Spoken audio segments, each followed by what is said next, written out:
Marco Rubio has some very interesting thoughts on the validity of the U.S. Constitution. Take a look. The first thing is we are clearly called in the Bible to adhere to our civil authorities, but that conflicts with also a requirement to adhere to God's rules. Right. And so when those two come in conflict, God's rules always win. In essence, if we are ever ordered by a government authority to personally violate and sin, violate God's law and sin, if we're ordered to stop preaching the gospel, if we're ordered to perform a same-sex marriage as someone presiding over it, we are called to ignore that. We cannot abide by that because government is compelling us to sin. So according to Marco Rubio, the U.S. Constitution means absolutely nothing because it's God's law that Americans need to be following. Of course, the irony here is the Bill of Rights, part of the U.S. Constitution, that very First Amendment, doesn't it call for the separation of church and state?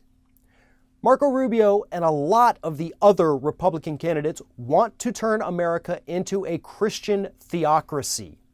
And it's simply not going to work.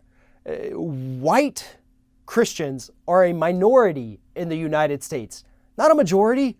Most people don't buy into this. So the fact that the Republicans are still trying to push their Christian beliefs on the rest of us is absolutely ridiculous. But Rubio and the Republicans have a bigger problem. They always love to tell us that the Founding Fathers were the greatest people that have ever lived. That this Constitution they gave us is a perfect document. We need to adhere to it, stick to it. It's the greatest thing in the world. And now suddenly we're being told, you know what, the greatest accomplishment of those Founding Fathers, let's just crap on it. That's not how this works, Rubio. You can't just say, you know what, I'm not going to listen to the Constitution. You're running for president. That Constitution is the law of the land.